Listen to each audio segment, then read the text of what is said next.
Hello again, brothers and sisters. Jack Talcott here. I help us remember how to live without fear. And today I'm going to take us on a little bit of a journey of our minds. And before I'm done, I'll probably offend you, and I'm sure you'll disagree with something I say. So that's fine. But I would just ask, if you disagree, hear me out. Disagree with some of the details, fine. I get things wrong. I am human. But the meaning is what I'm trying to get across today. And in living without fear, we need to understand things a little better. Understanding reduces fear, reduces anxiety. And in this society in which we exist, we've been taught to focus on just one little aspect, like, look at the stock exchange. Look how great we're doing. Look at our profits. Look how great we're doing. We cannot look at just one aspect of anything. That's my opinion. I think that's kind of what held us back in science too, is, well, it's the society. Knowledge is power. Money in this society is power. So how could you keep power if you have power? Well, you control knowledge. How do you control knowledge? Well, you ensure people protect the knowledge they have created, and you make other people pay for it. And so then if only the people who can pay for it have the education, and knowledge is power, knowledge resolves fear.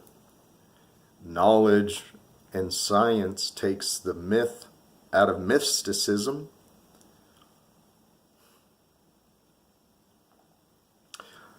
Knowledge is established by free communication and sharing of information through others by the use of language.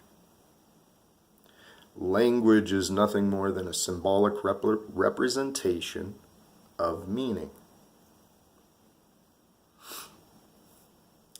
Now, why language is important is words are powerful. Words can start fights. Words can end wars. Words can reunite and break apart. So the words we choose are critically important, particularly in this world we live in.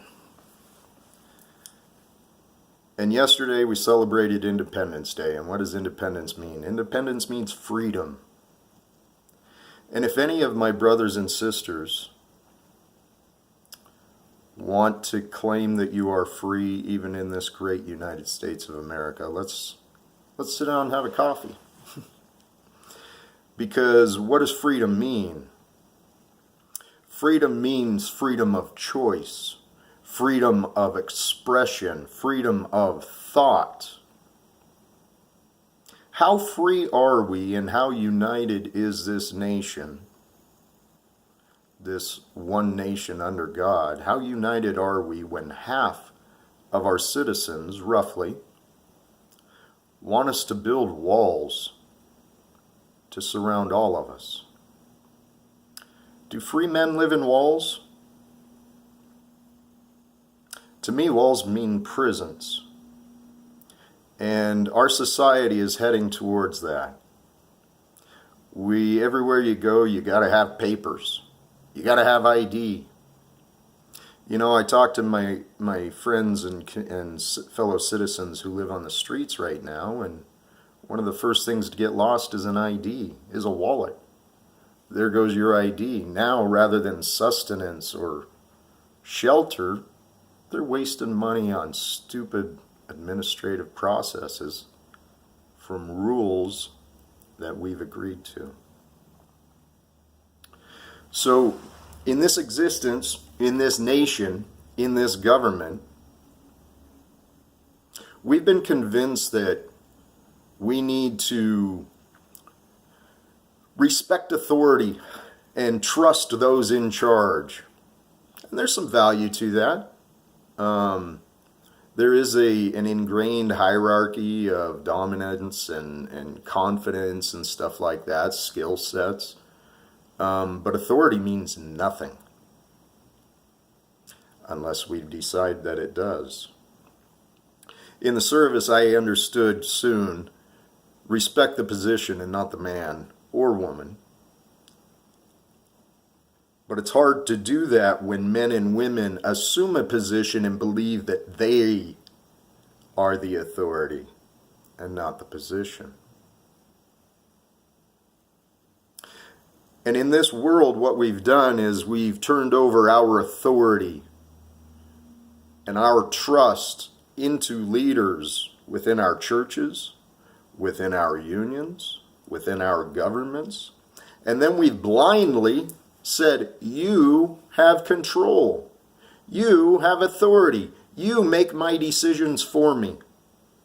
And then we're so focused on our stressful existence where our time and our money is managed and controlled by people we let control it.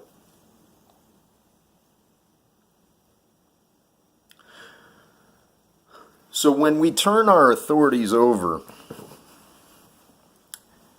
and blindly follow and trust that those executives and leaders are making the right decisions for us, then we're surprised when they do stupid stuff that works against us.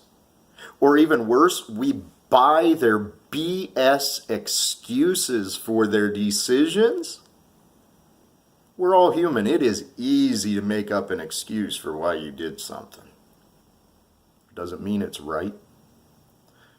No matter how often a lie is repeated, it's still a lie. So when we turn our authorities over to others, we feel comfortable because then we have someone to blame. There's no one to blame but ourselves. And we, as a people, need to assume the responsibility and accept the fact that a government is only as strong and only as powerful as its people's consent. Let's remember that every man and woman wearing a badge, wearing a uniform, to obey the authorities of our governments, of our organizations, they're all employees. They are all citizens. They are our sons, our daughters, our brothers, our sisters, our cousins. We need to no longer go along to get along. We need to start exercising our individual rights as free people, as human beings, as kind and compassionate and loving creations that we're supposed to be.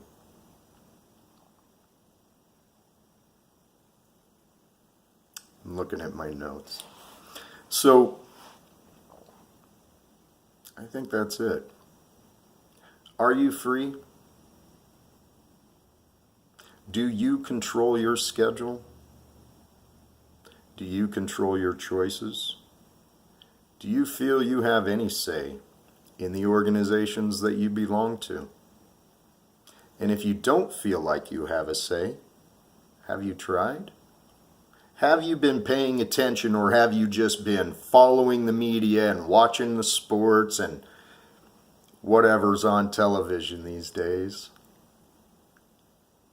Are you part of the society that's keeping us with the belief that we are free? We'll be free when we unite together, when we stand together as a humanity, as a people, as a nation, as a community. It's time for us to change. I'll get back to self-development and how to get more confidence next time, but boy, this celebration of freedom and this tyranny that we are seeing,